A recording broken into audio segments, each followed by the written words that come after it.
Good afternoon.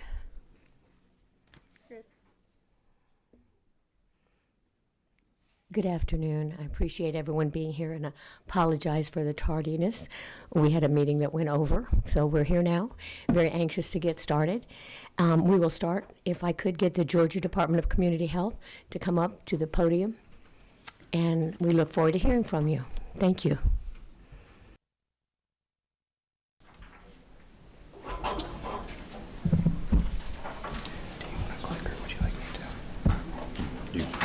Lead off. Okay.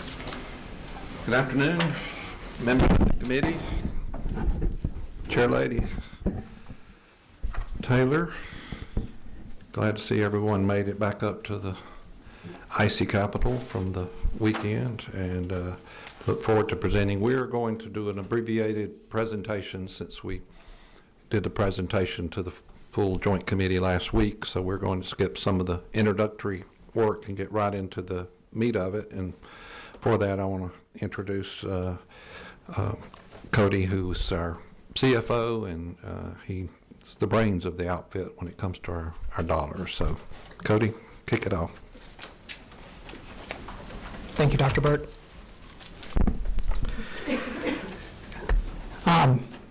Members of the committee, jumping straight into our budget. This is a slide that we shared for joint appropriations. This is just our base budget, sitting around $5 billion state funds, 24 total funds, majority of that being benefits related to Medicaid. Further breakout, because Medicaid drives about 97% of our budget, this is just a breakout of our beneficiaries, the majority in low-income Medicaid, which is your managed care program, 18% in ABD, which is your fee-for-service, and the remaining of the beneficiaries in SHBP. Jumping straight into the governor's recommendations for amended fiscal year 2026. This is a summary of it. I have a few supplemental slides after this. The first is just the one-time funding that the governor alluded to in his State of the State, the $2,000 for state employees. My understanding is if this continues, that the governor's office would provide additional context in terms of eligibility on employees who have to be there for a certain period of time, or when they calculated it, and all of that information should it proceed. It's the same manner that they've done every single year with these one-time supplements. Looking at it programmatically, the first item is Katie Beckett, which I'll get to on the next slide. The delayed positions, which is kind of across multiple programs, you can kind of see on your table below with the lines. And then the final item that is funded, there is a yes item, which I'll get to as well, but the final item is just one-time funding for the Board of Dentistry and Pharmacy, and it's the personal protective equipment and the vehicle that is funded one time for the criminal investigator that is funded for in SFY 27. So that's $30,000. But jumping to the Katie Beckett caseworkers specifically, this is just a backfill of the position of the funding. The screenshots below was screenshots from SFY 26. From the DHS budget within FEBS, there was a $3,000 increase for that. So in order to maintain parity across your caseworkers, the department did increase the salary of our Katie Beckett caseworkers, and this is the governor's recommendation just to backfill us for increasing those salaries. The next slide is kind of the compilation of the reduction of the positions. This is just due to delayed start dates. So the SFY 26 positions are kind of in your middle column with the number of positions and the associated state funds reduction. Basically what was done is you would look at labor distribution, see when those people started, and then sweep some funds. Since it was funded in July 1, they may not have started until October 1, so you take the quarter. Your next item is the therapeutic care model. It's a yes item for the department to submit a 1915I waiver to CMS. This has accompanying agency legislation as well. Essentially what it's doing is to allow for Medicaid reimbursement for items that are not Medicatable necessarily. So caregiver respite, maintain kind of family preservation. So the caregiver is not enrolled in Medicaid. It would be the child, so to speak. So allowing that caregiver respite to be Medicaid eligible and pay for it out of Medicaid to maintain kind of that family preservation is the intent there. Moving into benefits, what I kind of mentioned in joint appropriations, we have our standard items that we have every single year. Growth, our dual eligibles, which is Medicare Part B, Medicare Part D, high-cost drugs, and then some hospital provider fees, ambulance provider fees, and nursing home provider fees. Within the growth item at the very top line, what that really is you're in age-blind disabled, utilization, enrollment continuing to go up, the acuity going up within that population, so we're projecting an increase there. Low-income Medicaid, we initially had a higher starting point projected than we actually do in low-income Medicaid, so this is just right-sizing the budget to where we currently are, and that's based on actual enrollment numbers paid on a capitation rate, PMPM, to the managed care organizations. Same thing within Peach Care. This is just right-sizing to actual enrollment projections. Medicare Part B, Medicare Part D are annual adjustments. We base those on a formula. In the appendix of your slide deck, it has a breakdown of how we calculate Medicare Part B buy-in, Medicare Part D clawback.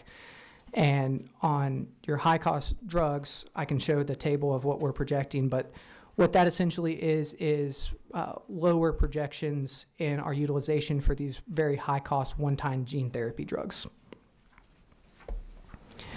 This slide was shown in joint appropriations. This shows just our enrollment trends, and then the next slide is a breakout so you can see kind of the difference between fee-for-service and managed care. Where we're at in actuals is kind of the darker shaded area, and then kind of projecting forward some slight growth in each of those programs. Next slide shows our high-cost pharmacy that I referenced earlier, where we're at in our base budget, where we project an amended 26, and the difference on that $11 million. The final item is not in the DCH budget specifically, rather it's in the Georgia Technology Authority, in the Technology Empowerment Fund. It's a continuation. Y'all funded $35 million last year for the upgrade to IES, so which is our gateway system, integrated eligibility system. This is the other $35 million, so total of 70 that's currently at the Technology Empowerment Fund. And it was Dr. Burke's favorite slide in joint with the large breakout. This is kind of a zoomed in picture of IES specifically, so y'all can kind of get a better understanding of what it is that we would be procuring, upgrading, etc. Chair, committee, that is all of our slides. Happy to answer any questions.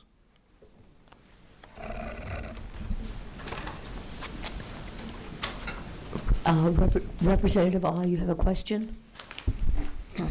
Yes, thank you, Madam Chair. Thank you for coming to present. Real quick question about the last slide that you had up about the $35 million for modernizing Gateway. Two things. One is, where are you in the process of that update at this point?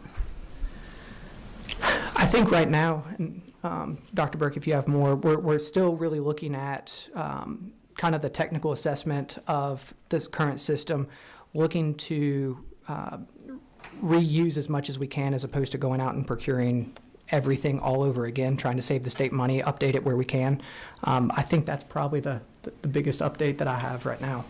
Yeah, we can get specifics if you want us to get our IT folks to. We've got a timeline internally that's got all the pieces and parts put together. I don't know it all off the top of my head, but you know, this is a procurement process for all of these pieces, and it is a slow process because of that, with all the folks that don't win, protest, and then sometimes take us to court over the procurement, and so it just takes a long time to implement. I wish we could go faster.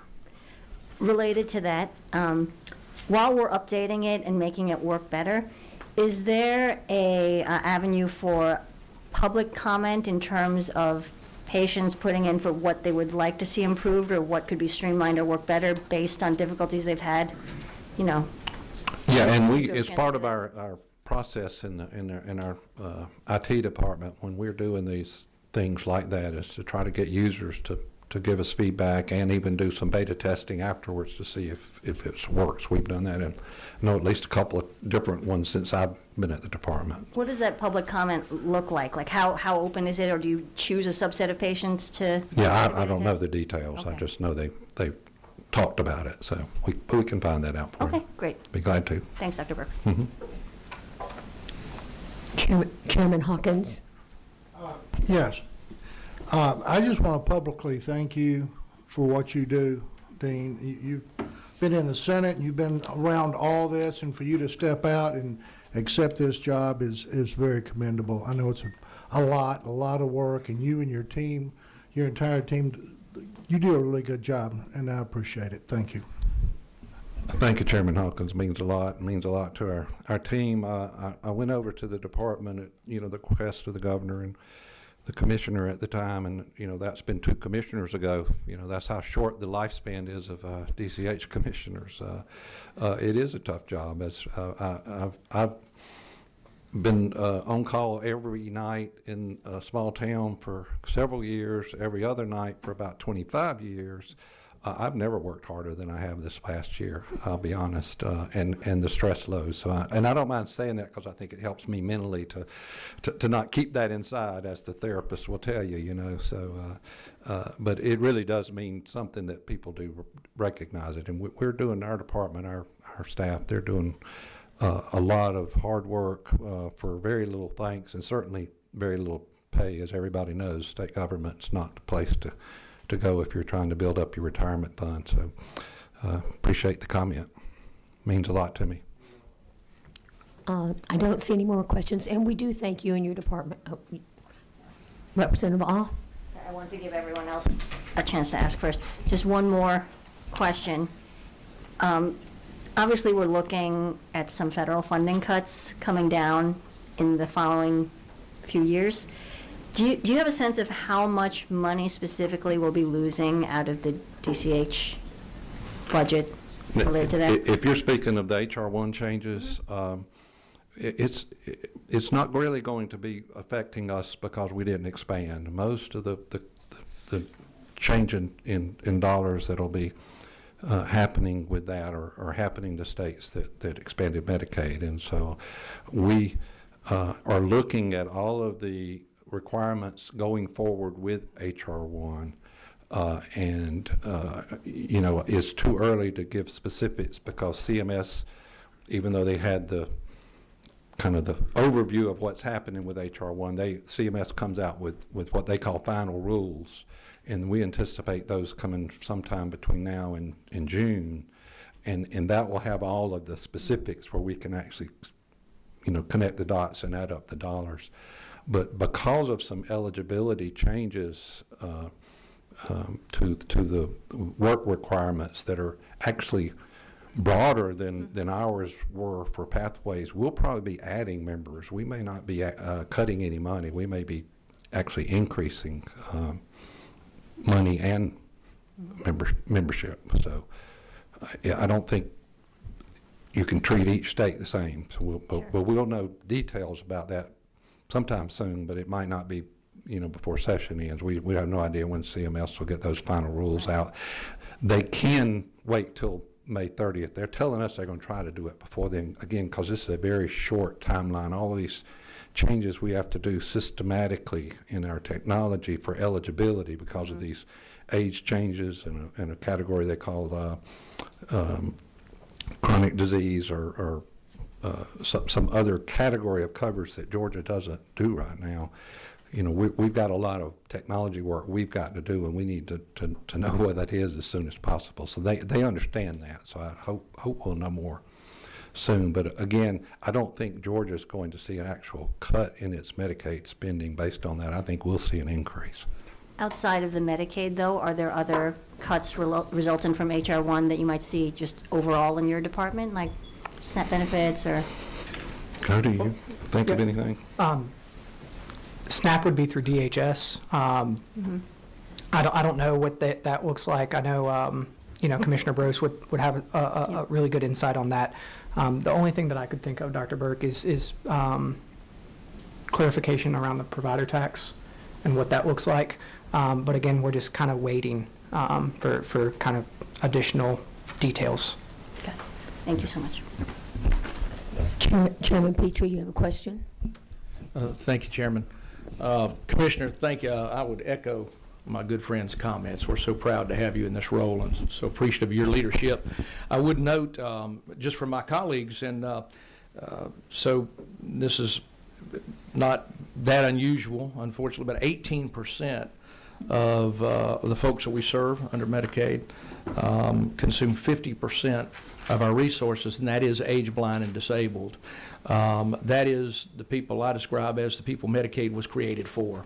And I want to acknowledge, when you look at this, one of the things you recognize is we have doubled down on that in recent years, on focusing on improving resources and improving the ability to have adequate providers to serve that population, so that those individuals get the best care they can. That has been the focus of our Medicaid program, as it should be, and I appreciate that, and these charts show that quite clearly, and I just want to thank y'all for that. Well, thank you, Chairman Petrie. One of the things that's a little bit frustrating is just the fact that all of this work that you're talking about that has happened, I'd say, over the last 4 or 5 years, both in the behavioral health, mental health space, and in maternal health, it's just going to take a long time to see the benefits. The data and improvements in the system it's just not going to happen overnight. We're still going to get people who have complications. We're still going to have unmet needs. But I can promise you we are in a lot better position right now than we were because of the investments that have been made in the emphasis, which is in the right place. And those two areas move back and forth in our agency as being kind of the top priority of the month, but they're always 1 and 2, and chronic disease is our third one. So that is our focus, is working on those issues and trying to make sure all of the decisions that we make are actually moving the needle on making improvements in outcomes, not just paying bills, but making sure we're getting some value for the bills we're paying. Are there any other questions? I don't see any. Oh, wait, yes, we do. Chairman Hawkins. Okay, since he mentioned that, I'll go back to this ABD, and you know what I'm about to say. But I'm saying this for the group and providers out there that may be watching this now or in the future. That age-blind disabled population, I've always objected to them being moved to the CMOs. We've seen that happen now with our dental patients, and I'm hearing from dentists all over the state. These people take longer to treat, especially the young adults that need to be sedated. We're going to be working in that area of trying to increase sedation permits in the rural areas. We've got some legislation coming on that, but at the same time, we need to pay these providers an adequate, and I know that you know this, but I'll keep harping on this. And hopefully we can work together to get this fixed. Yeah, you know where to find me. You've never had any trouble before. I don't see any more questions. We do appreciate the information, and frankly, we look forward to funds we are getting for rural health, and our committee is very intensely looking at it, and we're very proud of what you have done and what you'll continue to do. Thank you. Thank you. Next up will be the Georgia Board of Dentistry. If you can come to the podium, please.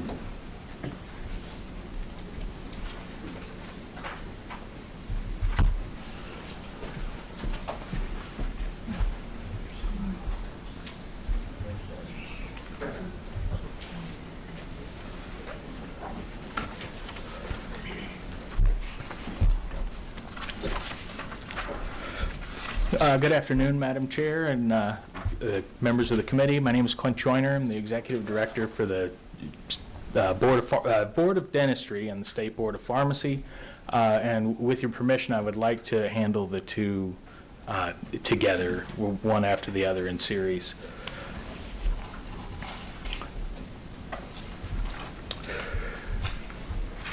The Board of Dentistry does not have any independent requests under the for amended 26, and so today we'll be speaking specifically just about those changes recommended by the governor, and I've summarized those changes here. Starting with item number 1, the increased funds for salary supplement. I'm thrilled to see that this was included by the governor. My staff is incredibly hardworking. Every one of them works like their name is on the building. We wouldn't be able to do what we do if not for them. And so anytime I see benefits for them, it always makes me happy. And items 2 and 3 I'm going to discuss separately in the following slides.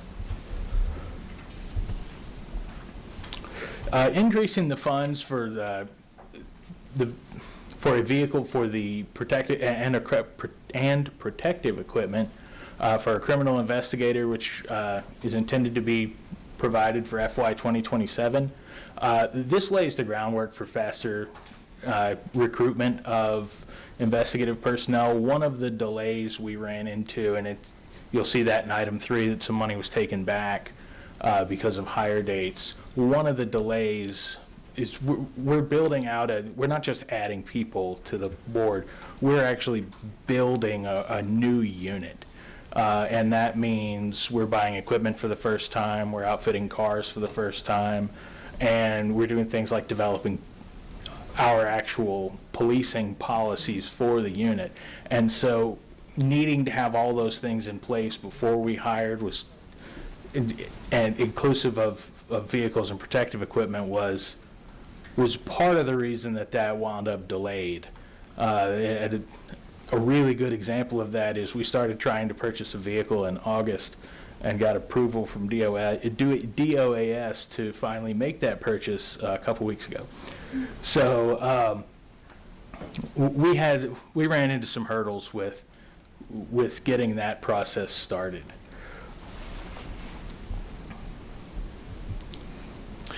And as I explained last year and during my pre-session presentation in December, expansion of the board's investigative unit is critical for the board.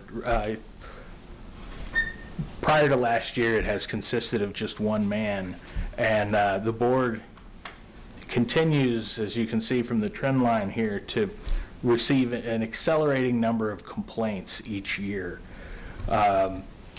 According to this model, it's about 45 more complaints each year, but the board is really, as you can see from the graph, is in a trend period since 2013 of completely blowing that model out of the water.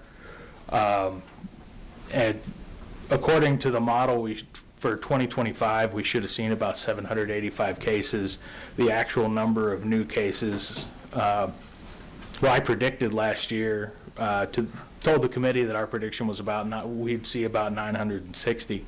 We wound up seeing over 1,000, just 1,006. And so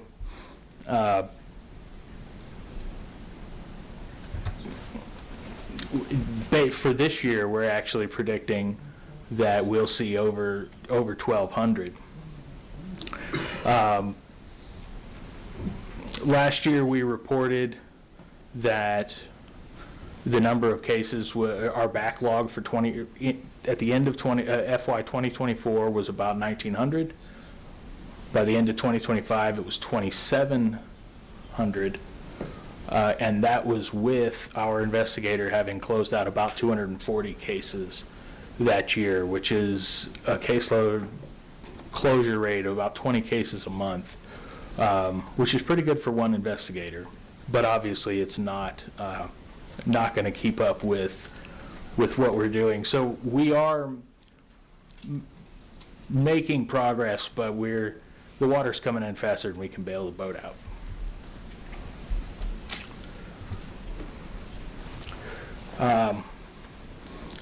This is item 3, where about 25% of the funds appropriated under HB 68 were pulled back for the start period. Another issue the board ran into is in our first round of interviews, we had selected 2 candidates. We got one candidate. One candidate is through, and the other candidate declined after being offered the position. And that new agent is expected to be onboarded in the next 30 days. So for the Board of Dentistry, we would just ask that the committee adopt the governor's requested changes. And are there any questions for? Yes, you have a question, Chairman Petrie. Thank you, Madam Chair. Sir, so can you tell us just briefly, you got over 1,000 complaints on dentist a year. What types of complaints, what is most typical, just very briefly? And is there a common denominator in the type or the specialties of dentist where you're seeing more complaints?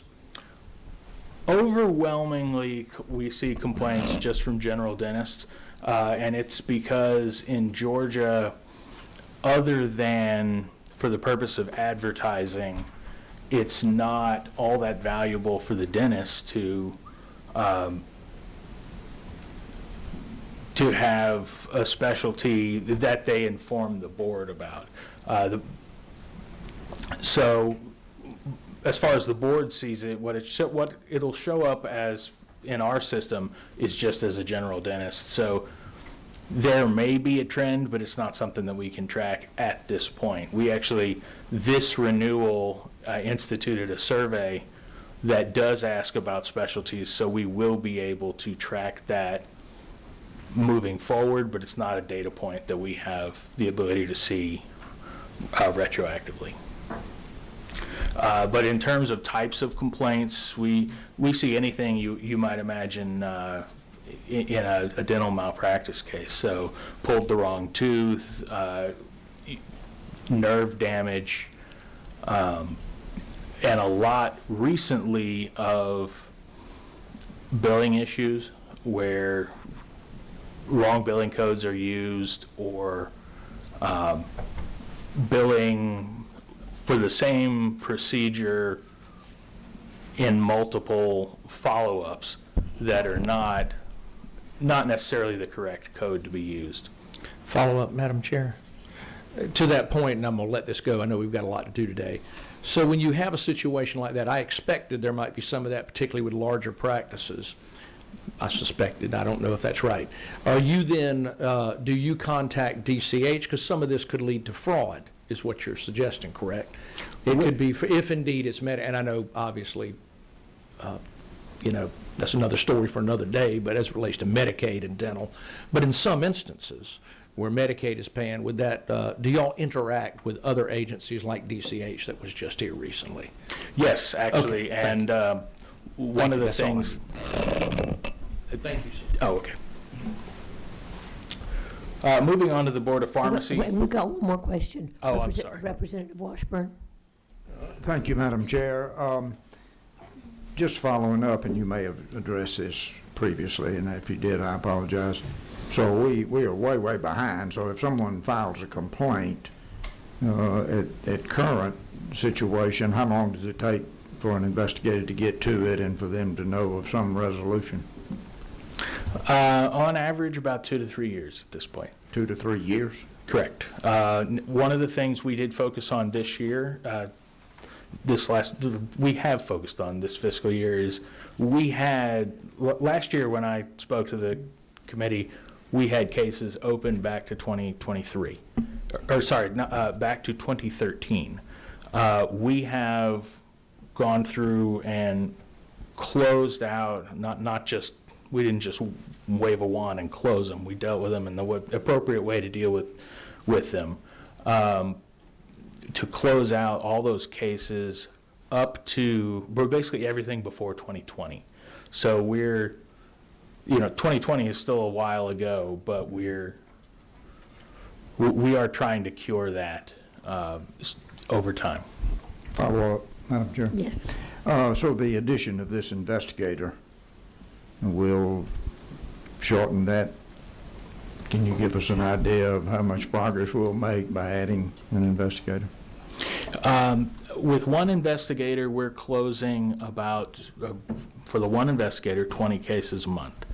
It would be reasonable, I think, to expect that 2 investigators would close 40, 3 would close 60. And at some point, there's going to be a rate limiting factor in terms of how fast the board itself can deal with things, because it all has to go to the investigative committee. But right now, our investigative manpower is our rate limiting step. Thank you, Madam Chair. I have, excuse me, I have a little question about that. Is this when you talked about coding and things like that, is this going to reflect back to a Medicaid or an insurance where they've been incorrectly, or is this a private pay? How and where do you get your complaints, from a consumer? Most complaints come from a consumer, though it's not limited to a consumer. Anyone can go to the website and fill it out. We have had insurance companies that have said, this is what's going on. This is what our internal investigation showed, and then of course we have to follow that up with our own investigative work. But we have had that, and anyone can submit those complaints. Well, that's what I was looking at. Is this duplicate? Is somebody else, another agency, looking at these same complaints? Or are you handle it, and then if it needs to be turned over to the AG or the insurance commissioner, then you handle it that way? Some of them might be duplicates. We try not to duplicate work where we're aware of another investigation.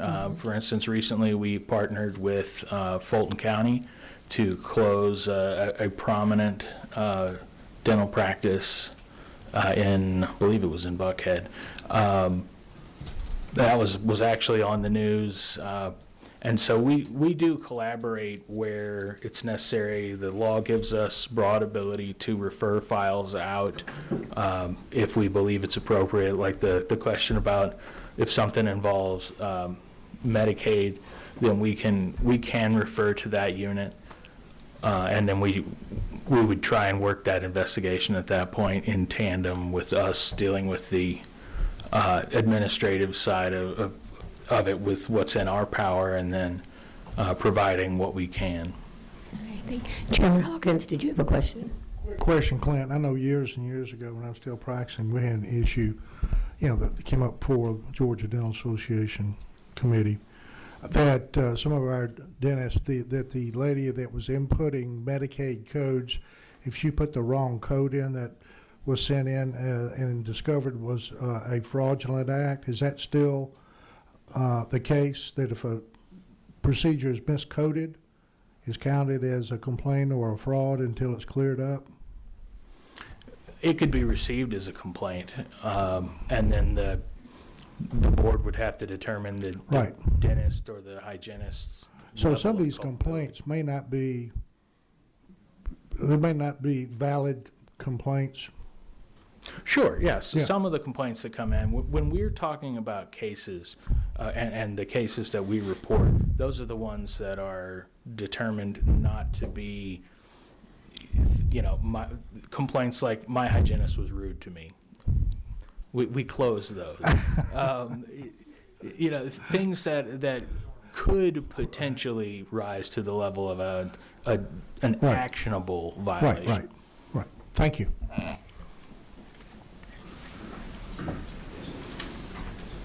I see no more questions. Please go ahead.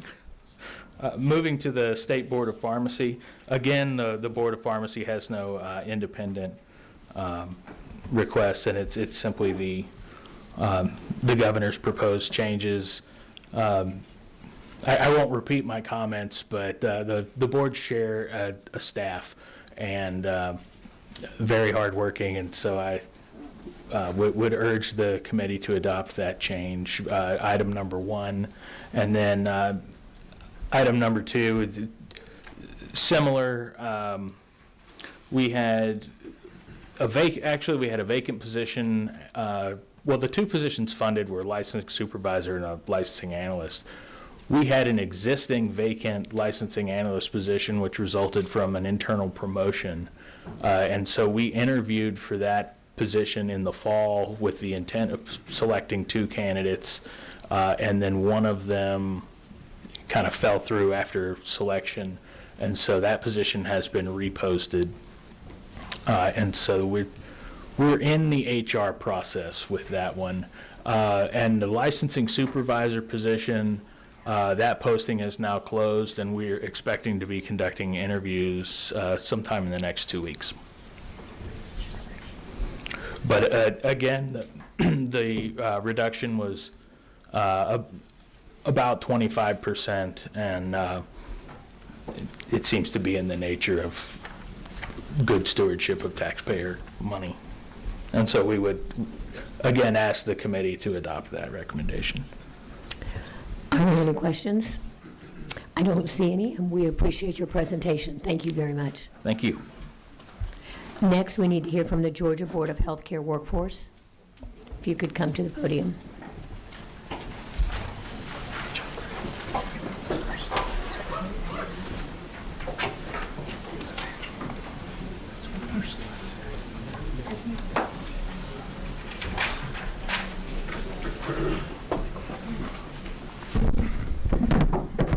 As a reminder, any of those that are here and have not listed from the general public to make a comment, please come forward and sign on the table down front. There's a sheet to sign up if you want to have testimony. Thank you.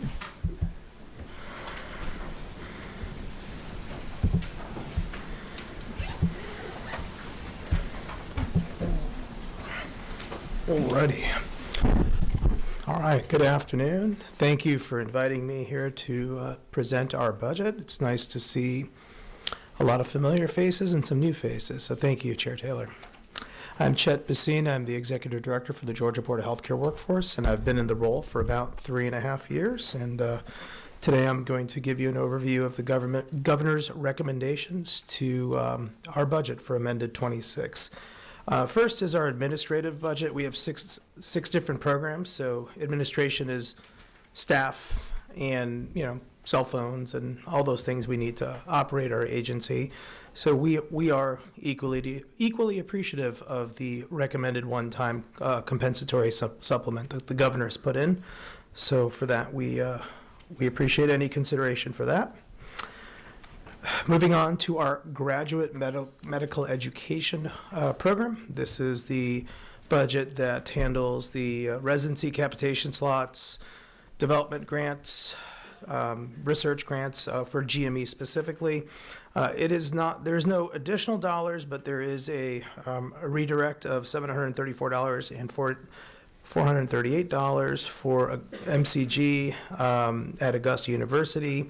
That is for specifically the rural surgery and child and adolescent psychiatry slots. So that's not net new funds, just redirecting some existing funds, providing some clarification for that to be administered.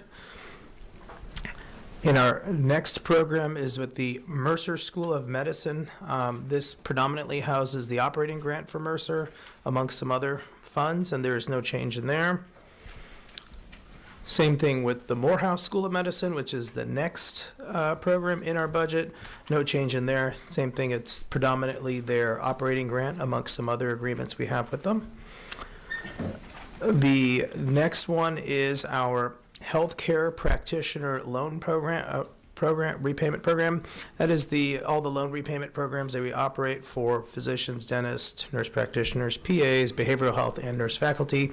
Again, no changes in there.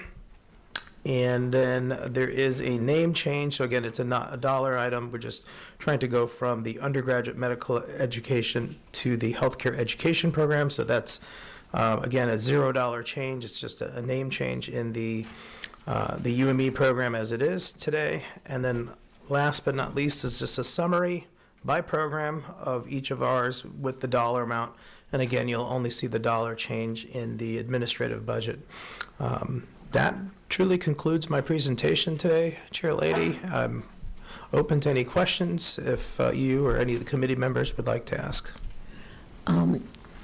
Yes, Representative Buckner, you have a question? Thank you, Madam Chair. We've been hearing for years that if we do the education in Georgia and we do the residencies in Georgia, then we are more likely to have the doctors stay in Georgia.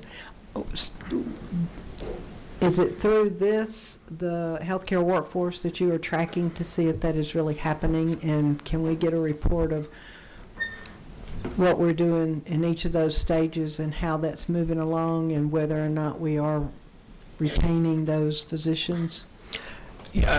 Yes, great question, Representative Buckner. And the answer in summary is yes, yes, and yes. So we are the people that do that. We do annually survey both medical school graduates and residency or GME graduates.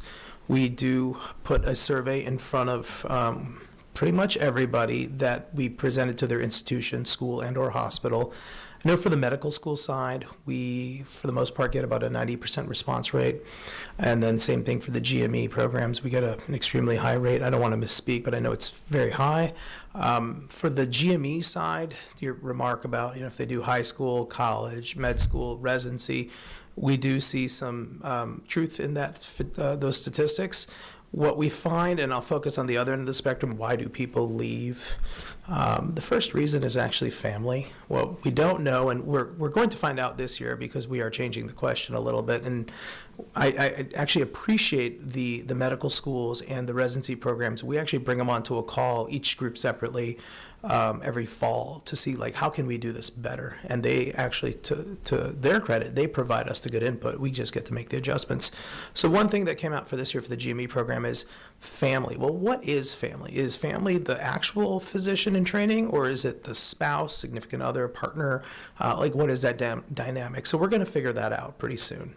And then the other one we find is fellowship. They leave Georgia to seek additional training. Might be whatever type of physician you want to, insert the blank, and then they want to go become a super specialized in their area. In general, just numerically speaking, we have about 900 graduates of residencies in Georgia about every year, plus or minus a little bit, just depends on how the programs fill up. And then we have about 250 fellows that come on in. Now, not every physician wants to become a fellow. So there is a crowd that just wants to exit and go and practice, but that is kind of how the pathway works. And then for the retention percentage, we actually, about 2 years ago, we have performance requirements with the residencies that we do contracts with, where we historically had it at 45% retention for 5 years. Now, we don't ding someone if they have somebody in fellowship. They've gone out, like, say they went to Tennessee or North Carolina. We won't ding you for that. But, like, are the people that you graduated still in Georgia? We used to have it at 45%. We've actually increased it to 55%. And what we are seeing, we did an analysis over the past few months, is that for the most part, most programs are actually over that mark. There are a couple that aren't, but there could be good reason for them. But in general, as a statewide average, we are seeing that the 5-year retention rate is coming up. And I believe when we took a long-term average, we came up above 50% when we looked back for the past 10 years. Thank you. Yep. Representative All? Thank you, Madam Chair. Thank you so much for presenting. We were talking about this a little bit before we started, but I'm glad that in the speaker's priorities for this year that he has prioritized increasing GME funding for residency training. And I think we're right in thinking that it enriches the pool of people who are willing to stay in Georgia if they train further within this state. However, given the length of time it takes to train up a resident, and we're talking about like 3 to 11 years to crank them out into the world, that is quite a long pipeline to fill up. Can you talk a little bit about other strategies that you guys are discussing to enhance the medical workforce outside of residency training or fellowship training?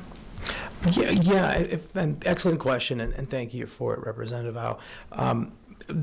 Tell me if this next thing addresses your question. If not, I can provide other things. So aside from the capitation funding that I was just talking about, we currently, and we've been doing this for about 3 years, we have a grant for residency programs that, or sites, I should say, whether you have GME and you want to expand, and whether it's in the same specialty or new specialty, or you don't have it and you're thinking, hey, I want to get into this. We have a grant, since it's in our budget, that sites can apply for, and it's $75,000, and you can retain a consultant to just study.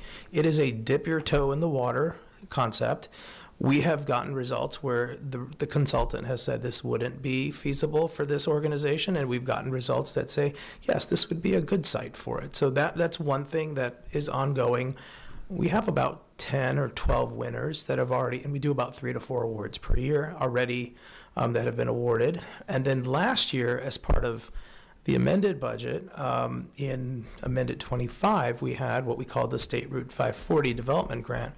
And that was a little over 20 million. I think it was like $20,007,667, if I remember it right, but let's call it 20 million, that we were able to administer to a variety of programs south of State Route 540 for GME development. So we've got 8 or 9 new programs spinning up that should probably yield at least 200 net new GME slots by the time we enter the next decade. Because, to your point, they need time to get ACGME accreditation, the program director enter the match, and then they get to train them. But in the 2030s, because of this long runway, so I'm glad you mentioned it, there should be a lot more people down there getting trained.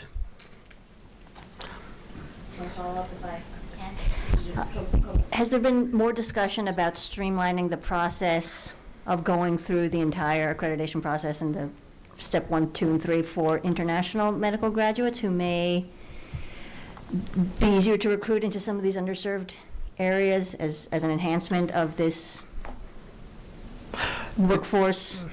So IMGs into Georgia GME slots, if I'm hearing you correctly. Right, yes. I do believe, so we've been doing some data polls and just analysis.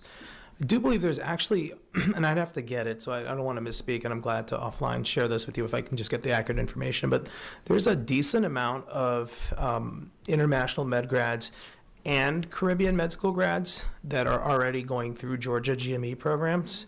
And it is, if you look at the long term, it is continuing to increase. Now, whether they come to Georgia because they want to be here, or they come here because they find it's a receptive environment, and where they go afterwards, there has to be some additional training or tracking on it. But the good thing, and I should have said this earlier, this year for that 5-year retention, we actually have started using NPI numbers to track them. Before, we used to just track them by name.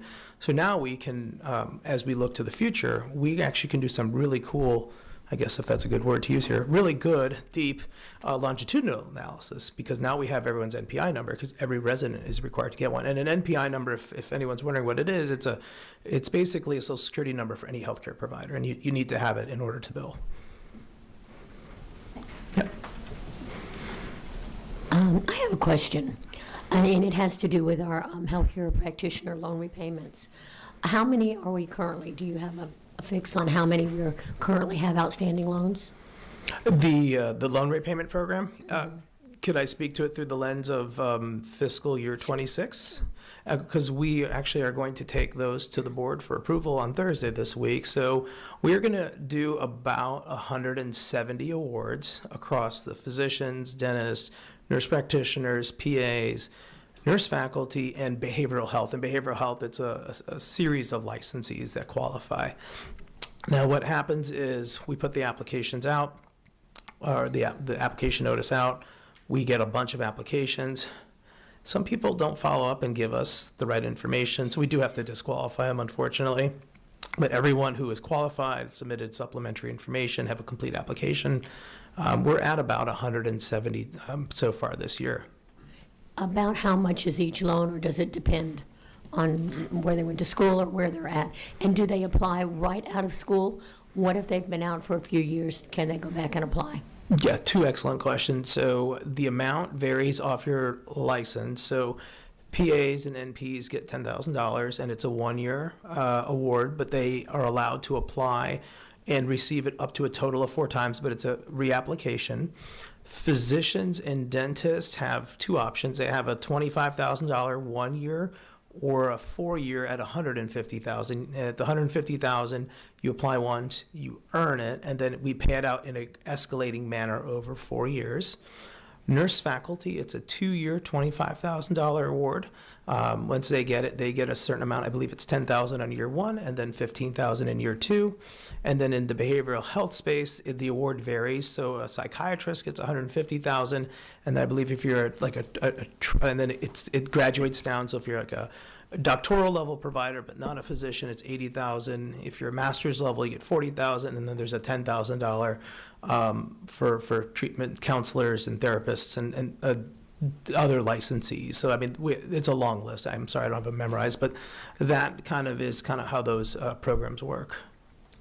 Do you think they're helping to get people to want to stay here?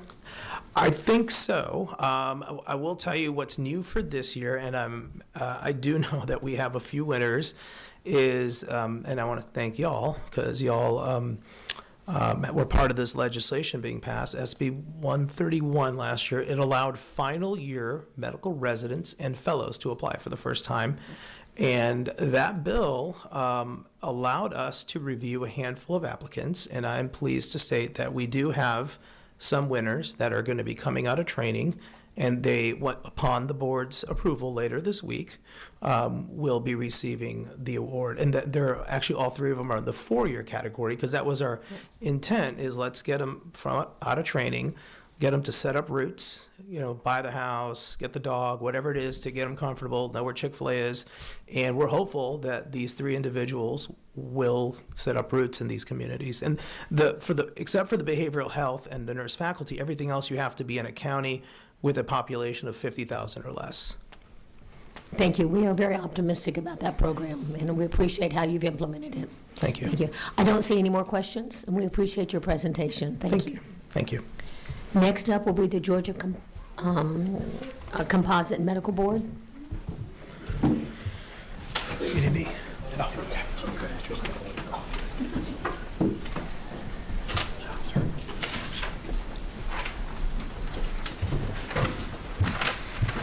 So, find this.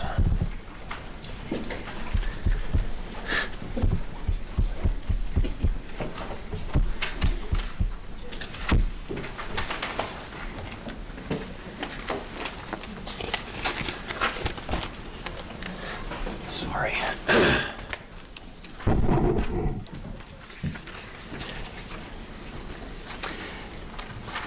Please introduce yourself and begin your presentation. Yes, ma'am. Madam Chair, committee members, thank you for having us here. It's hard to follow such a handsome, well-spoken guy, but I'll try my best to see what we can do. So, if you'll follow through with the slides, our current budget with state funds is $5,278,000, and that includes 2 pass-through programs as well as our retained funds. So a total GCMB funds is $4,578,810. That all goes to personnel and not those programs. So that's our operating budget. So I just want to give you a year in review of 26, very short, just to let you know what we have done with the funding that you did give us the prior years. So we did go to a digital licensing transformation with ThoughtSpan. We had a few hiccups, but I think things are smoothing out now. We converted all of our applications to electronic formats following the launch of this ThoughtSpan and establishing a unified digital workflow across the licensure life cycle. So we're trying to expedite licensing, get them more streamlined to work a little faster. We were able to add a total of 20 positions with the funding that you did provide us, so we appreciate that. And that's contributed to our success, which I'll get into in just a bit. So we do have 2 programs that are mentioned in the budget. The Georgia PHP, where the pass-through for $500,000 that is state funded. So that's every year we'll have that funding. And you can see a breakdown of what's been used as of to date. if you would like. So paid out to date is $179,862 to that program for different operations.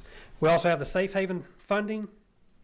That's a $500,000 funding that we've paid out a majority of that, and that goes to rural health care, rural clinicians, physicians that are to help with some burnout and some different things with their mental state. So that's a good program. That's a one-time fee or one-time funding.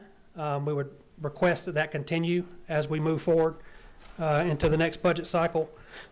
So some statistics to kind of go along with what Chet was talking about programs. So GCMB licenses almost 70,000 professionals in Georgia. With physicians, we've seen an increase from fiscal year 24 to 26 by 8,500 plus or minus. And then we've also had an increase in PAs by about 1,000. So we're licensing more medical professionals as we go. So that timeline is starting to decrease where we license quicker and more. APRN statistics, we do approve the protocols with APRNs.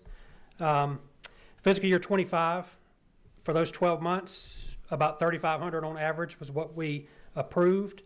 So far, fiscal year 26, we've already surpassed that with 3,800 approved, and by the end of this year, it'll be more about 7,656 if the progress keeps hold. That'll be almost 119% increase in APRN protocol approvals, which puts more mid-levels to work to help physicians. So get down to the meat of it for amended fiscal year 26 governor recommendations. As our friends at the Dental Pharmacy Board said, our people work hard to get this stuff done, so we appreciate that $2,000 one-time fee for them.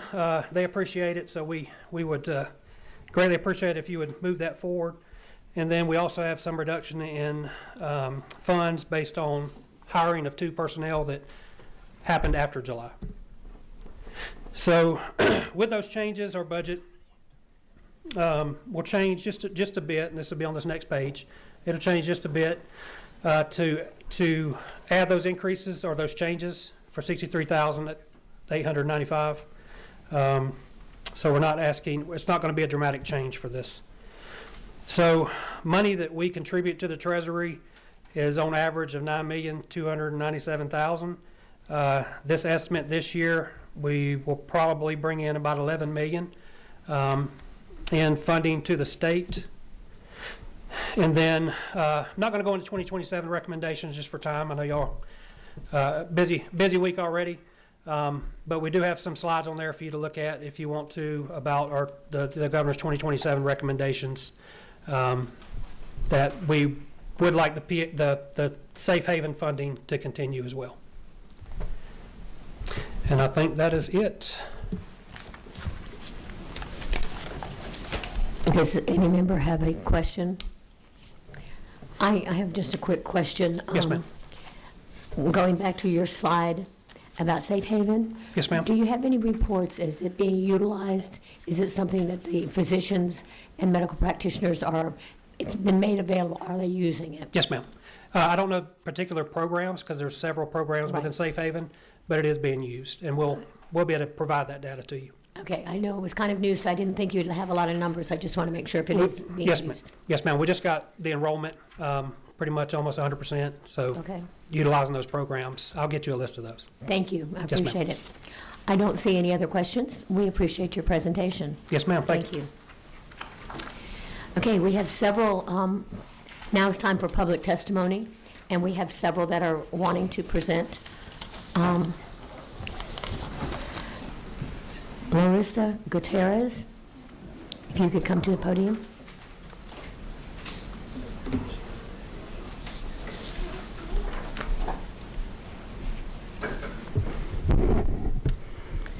Thank Thank you, Madam Chair. If it pleases the committee, I am Larissa Guerrero, and I'm the Executive Director of the Georgia Council for Recovery. But more importantly, I am a woman and a mother living in long-term recovery from substance use and mental health challenges. And I have here our guy at the Capitol, Jeff Breedlove. And I'd really appreciate this opportunity to share a few observations on the intersection between addiction and the good work of your committee here.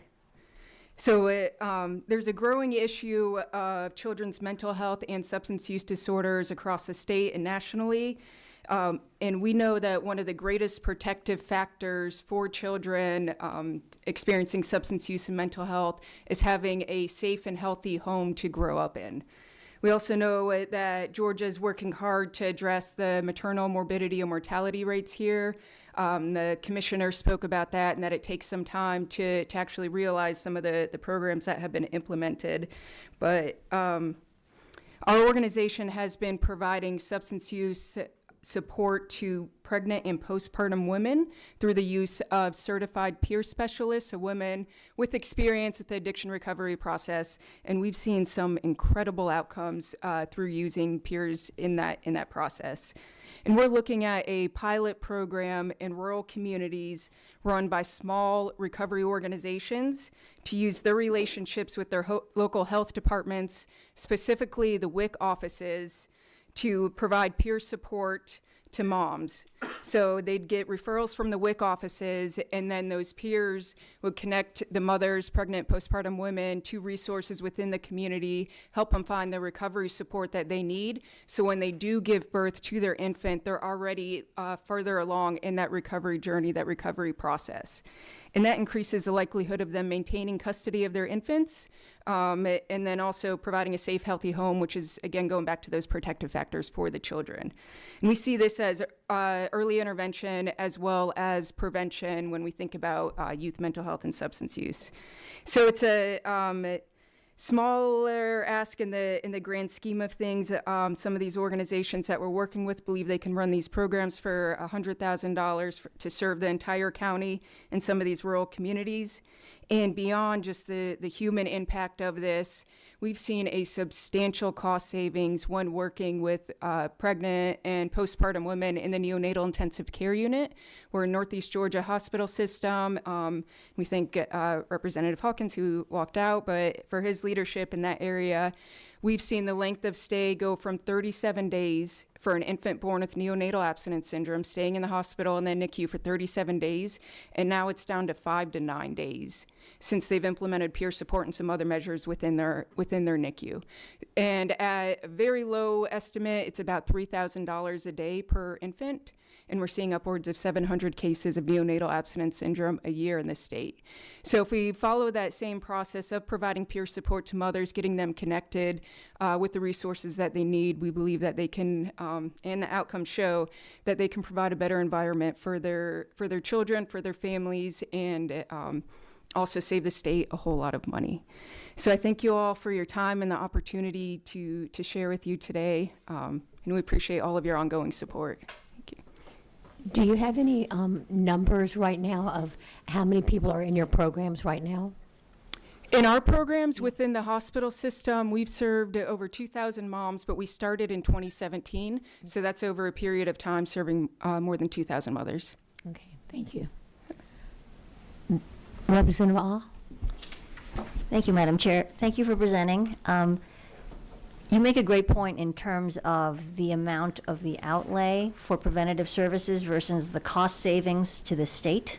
I think you had mentioned about $100,000 per county to institute a pilot program like this, contrasted against the cost savings of decreasing a length of stay for a neonate from, I think you said, 37 days average to about a week, which is obviously a huge difference. I actually think the cost per day for a neonate, depending on what they need, is likely far higher than $3,000 a day, like by a lot.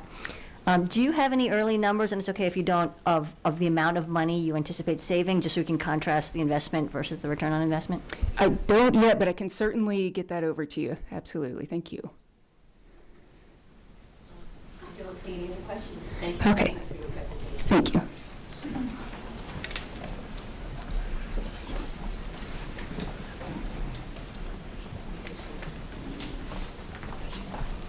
Do you have a question, ma'am? Okay. Yeah, you need to sign on the sheet. I have it. Yeah.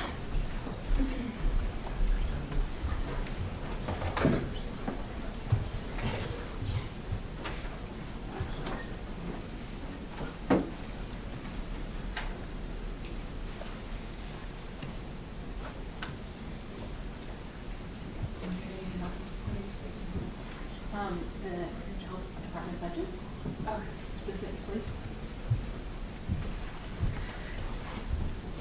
Good afternoon, Chairwoman. Excuse me, we have somebody else that's next. Oh, okay. Janelle Adams, if you could come next.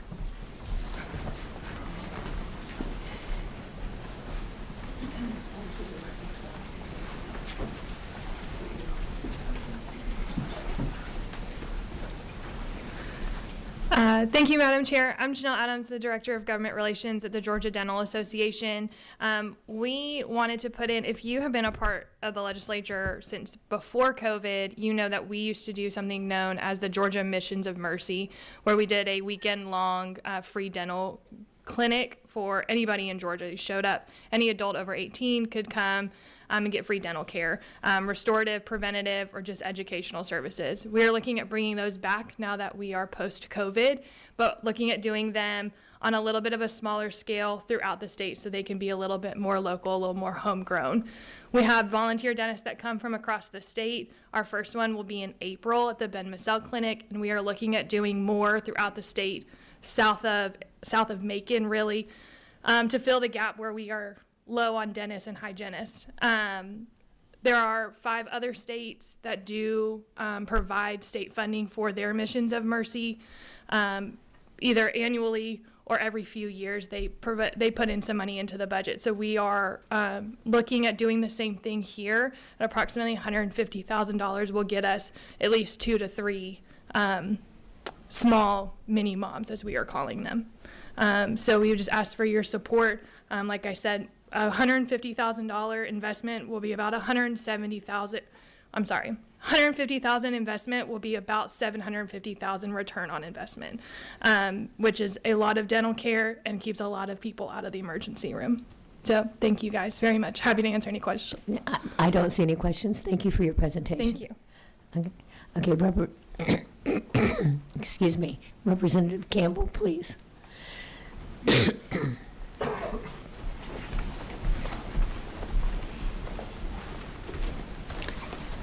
Thank you, Madam Chairwoman. I just wanted to, my name is Lisa Campbell, and I'm the Georgia House Representative for District 35, representing North Cobb County, the cities of Ackworth, Kennesaw, and Marietta. As I have been paying close attention to health care in Georgia, I've been specifically interested in our funding and our programs related to serving our Medicaid population, and really looking at the decreasing numbers of families who are enrolling, and specifically concerning, sorry, let me move this down. As I've looked at numbers that recently came from the Office of Analytics and Program Improvement, which is a division of the Georgia Department of Community Health, we can see a huge decline specifically in peach care for kids. So far, just in 6 months, that decline has resulted in 372,763 fewer children being cared for in that program. Now, I understand that that is a rolling number, and there could be different reasons for that decline. Some families might have moved into other types of health insurance, private insurance, insurance through their family's employment.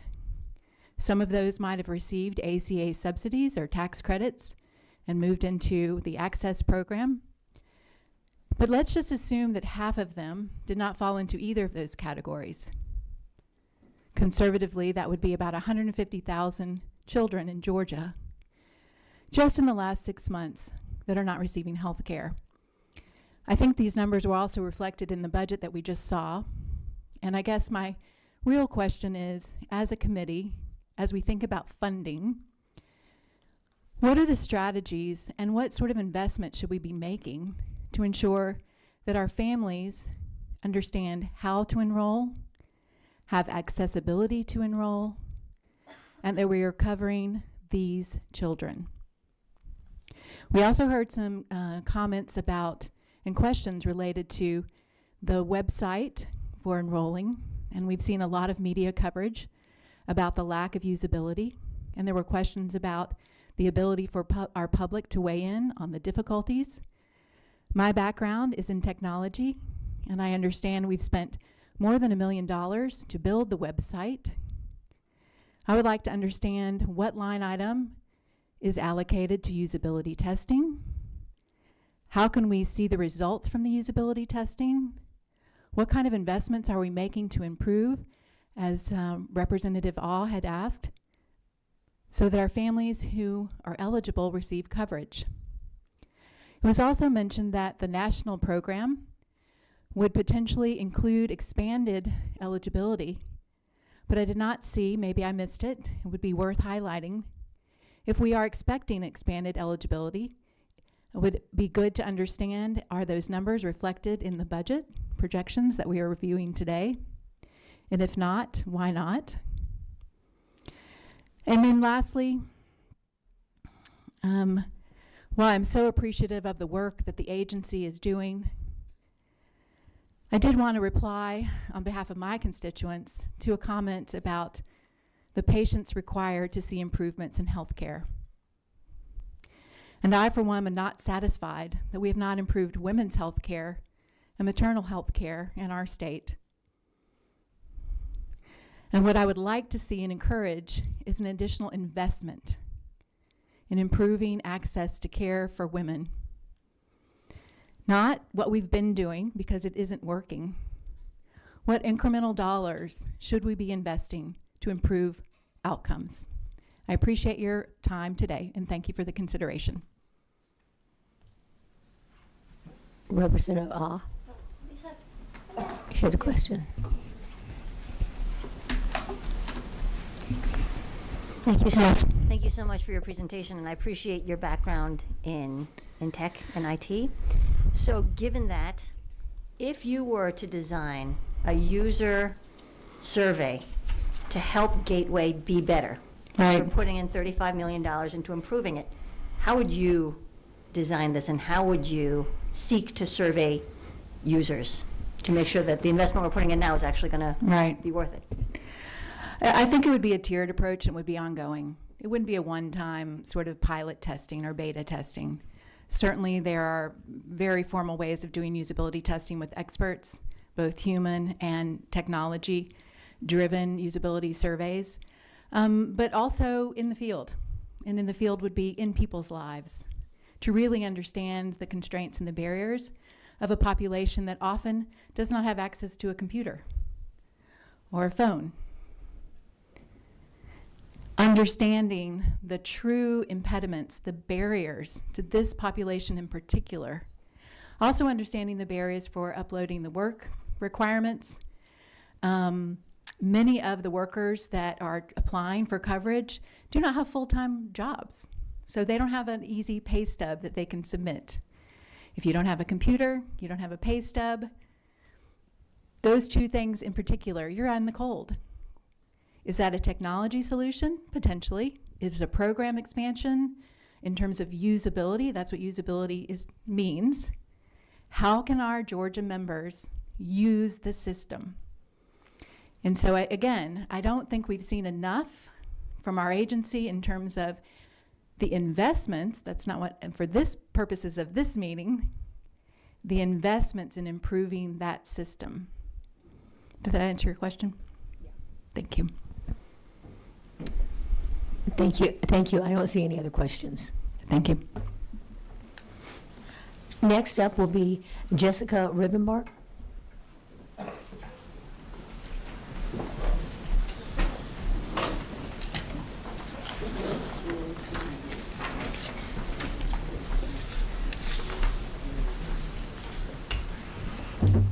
Good afternoon, Madam Chair, committee members.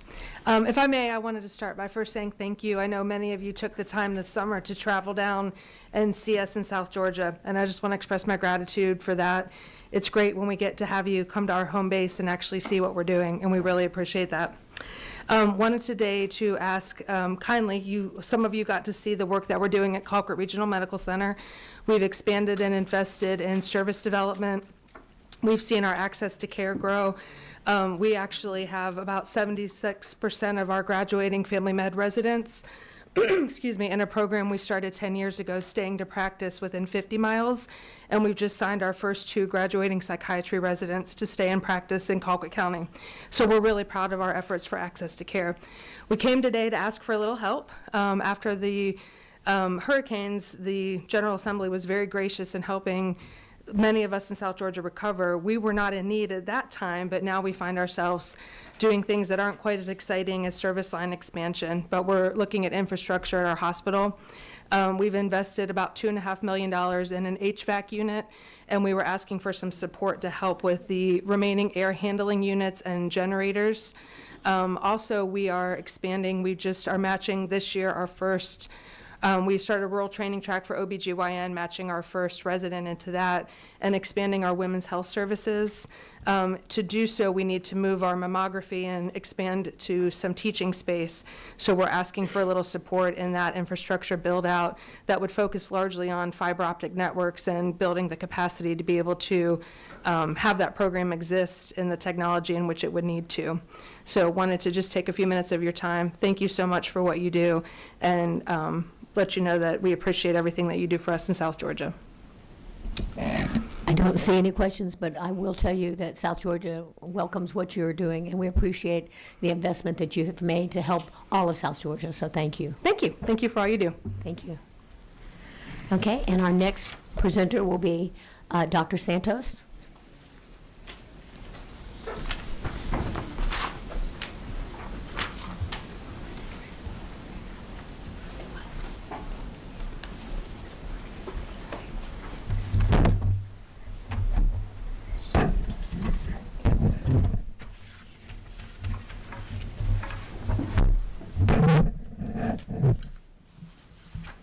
See if I can get our slides.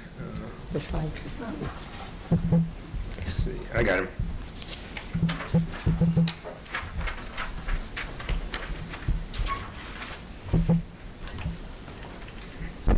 So it's a pleasure to get to come and speak. And I, too, want to thank you for everything that y'all have done for us.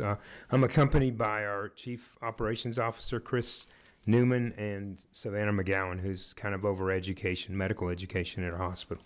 And we're greatly appreciative of all the support that we've received, thanks to Madam Chairwoman, who has been great to us.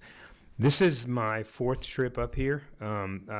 This all started for me. I want to just tell you that I'm a nephrologist from Thomasville, Georgia. I've been in Thomasville 29 years, so I brought my family up there. So I'm very sensitive to the needs in rural health. I mean, we have over 500 patients on dialysis, but yet no endocrinologist and no rheumatologist, just as an example.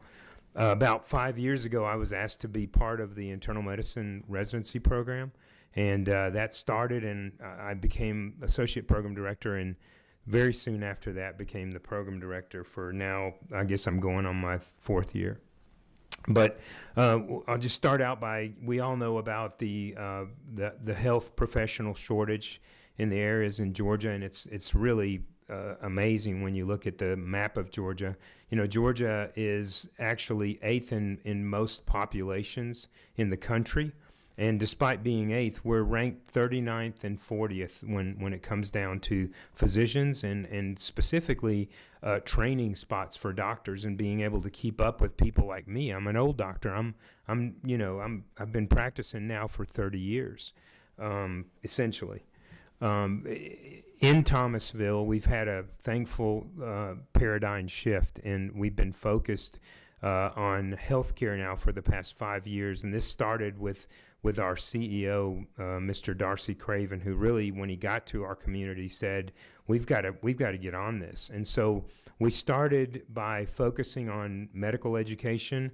We're currently affiliated with FSU, which is about 30 miles from us south, FSU Medical School, where we take 5 of their medical students.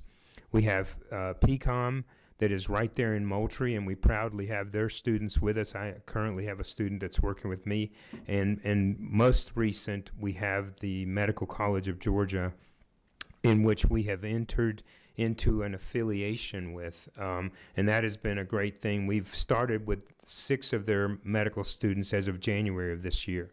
So we're going to have a campus there that is going to be basically starting out 3rd and then 4th year, and we're looking forward to increasing that to a complement of about 12 to 20 students each year. This affiliation was made possible thanks to Dean Hess and some of the associate deans. So they're enthusiastically expanding, and they have kind of given our residency program signage, which we're very proud of. We're currently looking at an expansion of the Southwest representation from MCG, and we're a big part of that. And our goals are this year, 3rd year medical students, and then next year we'll have 3rd and 4th year medical students. And we expect that will grow and the complement will grow. As a result, we have had the opportunity to start a regional clinical campus in Thomasville. Our focus and our attention is going to be obviously to provide preceptorship and clerkships in internal medicine, family medicine, general surgery, along with OB and pediatrics. Obviously, we're going to be mentoring these kids and giving them the best experience, hoping that they'll stay with us. From the initial part of our residency back in January of 2022, we had a complement of accredited spots of 15 total residents, 1st through 3rd year. And as of this past year, we're now at a complement of 24, which is what we're going to continue as. So we currently are looking to have 24 training internal medicine residents in Thomasville. And I thank you guys for that, because you have been very supportive of us. This is our last class. There will be the class of 2028. And I'm very proud to explain and to tell you that of our graduating class, we have the amazing success that we have 5 kids that are going to go on to do medical subspecialties. So they got into fellowships. Starting with the first one, Dr. Edwuzi will be doing endocrinology, hopefully coming back to us. The second is Dr. Patterson, who will be training in critical care medicine. Dr. Jacobs, who will be doing infectious disease. Dr. Taylor, who will be doing gastroenterology. And Dr. Alex Ragan, who will be doing pulmonary crit. So for us this is the fruit of the labor, but the fruit of the gifts that you guys have provided for Archbold, and we're greatly appreciative of that. We're very proud of them. Our future, we think, will be to have a cardiology fellowship there. We're very strong in if I must say, in cardiology and nephrology in our town. And our future will be to hopefully have a fellowship in cardiology. Our current barrier is just the fact that we want to have, and we're in the process of gaining a cardiology surgery program. But we've been told enthusiastically that even if we had to have this experience at the level of MCG for cardiology fellows, they would be there for us. Also, we would like to have a gastroenterology fellowship, and that's our future. And we say that based on the needs that we see that are so great. People coming in with GI bleeds that have to go off to other places to get care. This expansion, thanks to Dean Hess and Mr. Craven, has led to the purchase of a campus. It's the former Thomas University campus, but Archbold has invested $8.8 million in the purchase of this campus. And the future will be to support medical education in Southwest Georgia. This includes nursing, this includes advanced practitioners, and this includes undergraduate and graduate medical education. This campus will hopefully provide us with an amazing opportunity to create a simulation building, which we've already started with the help of MCG. Also, we have a beautiful auditorium in it where we'll hold our grand rounds and our morning report sessions, along with conference space and office space. The future, and this is because we recognize it, will be that using this campus also to provide housing for some of the medical students that come that badly need it from a fund standpoint. But we appreciate everything that you've done for us on each year, and I think it's something to be said that we now have hopefully 5 subspecialists that will be coming back to Georgia or Southwest Georgia. Thank you very much. Do we have any questions from the committee? Dr. Al? Thank you for your presentation. Quick question about the demographics of your classes that are moving through. Do you have a sense of how many of them are from Georgia or where they're from, just in terms of retention? That's great. We have our young lady that's going to MCG to train in gastroenterology is from Moultrie. And then our other young lady that is going to be a critical care fellow, she's from Tifton, Georgia. And then we have a young man, the one that's doing endocrinology, is from Atlanta, from this area. So he's come down. The rest are from out of state. That's awesome. Yep. Thank you. Representative Buckner?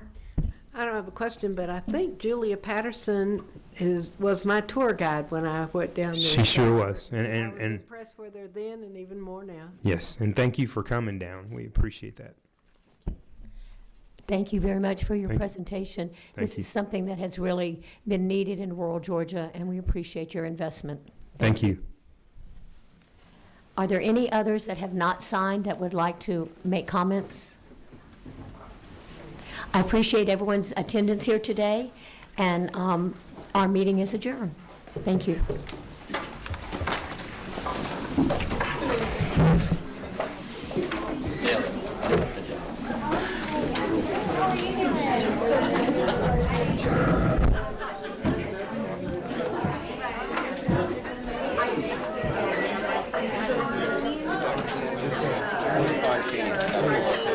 George.